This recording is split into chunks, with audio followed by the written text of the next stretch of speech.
Hello everyone की खबर आपनालोकर आशा करो आपनालोक सकलो भाले आछे। আজি এখন অসমীয়া শাক পাচলি থালি বনালো। তো এয়া হল মসুন্দৰী আৰু এয়া হল ভেদাইলতা আৰু ভাজিলো ঢেকিয়া।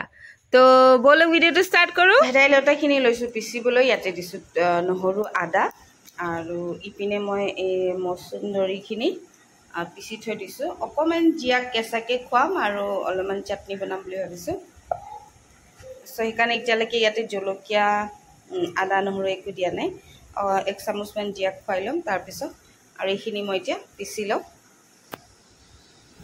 তো ভেদাইলতাখিনি পিছা হৈ গ'ল আৰু এইখিনি মই এতিয়া অকমান সেকি লৈছো পিছাৰ পিছত আৰু দি দিছো কেৰাহীত তেল আৰু ইয়াতে মাছকেটা ভাজি লম। ভাঙুন মাছ আছিলে আৰু জিয়াৰ কাৰণে শিঙি মাছ আছিলে আৰু মাছকেটা ভাজুনতে এই শিঙি মাছকেটা যেতিয়া ভাজিছো এনেকুৱা ফুটিছে, ইমান দূৰে দূৰে ভাজিবলগীয়া হৈছে, মানে বিৰাট ফুটিছে। মাজত অলপমান তেল টাইপৰ আছিলে শিঙি মাছকেটাত। তো ইয়াতে দি দিলো মই গোটা জিৰা আৰু দি দিম দুটা শুকান জলকীয়া আৰু ৰসখিনি ইয়াতে দি অলপ দেৰি উতলাবলৈ থৈ দিম।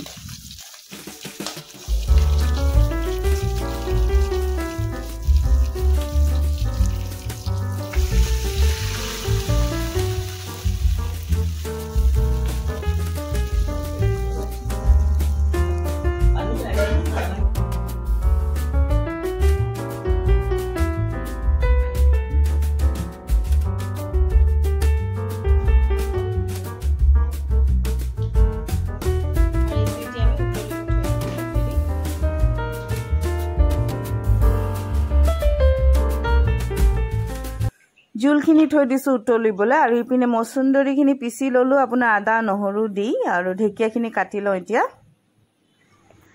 ঢেকিয়া শাকখিনি কাটিলো, কাটাৰ পিছত এইটো কেৰাহীত পাতি দিছো, তেল অলপ দি দিম।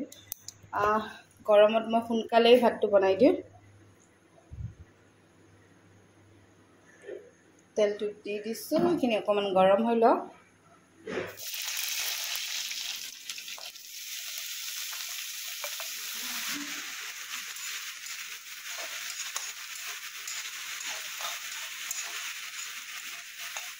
So আজি মোৰ থালিখন একদম সিম্পল। এয়া ভেদাইলতাৰ জোল, ইয়াতে এটা দি দিছো মাছ ভাজা, পিঁয়াজ, ঢেকিয়া ভাজি আৰু মসুন্দৰীৰ চাটনি। তো এয়া আজি এনেকৈ বনালো। ভিডিওটো ভাল লাগিল যদি লাইক কমেণ্ট আৰু সাবস্ক্ৰাইব কৰি দিব। আকৌ লগ পাম আন এটি ভিডিঅ'ত। এতিয়াৰ কাৰণে বাই বাই।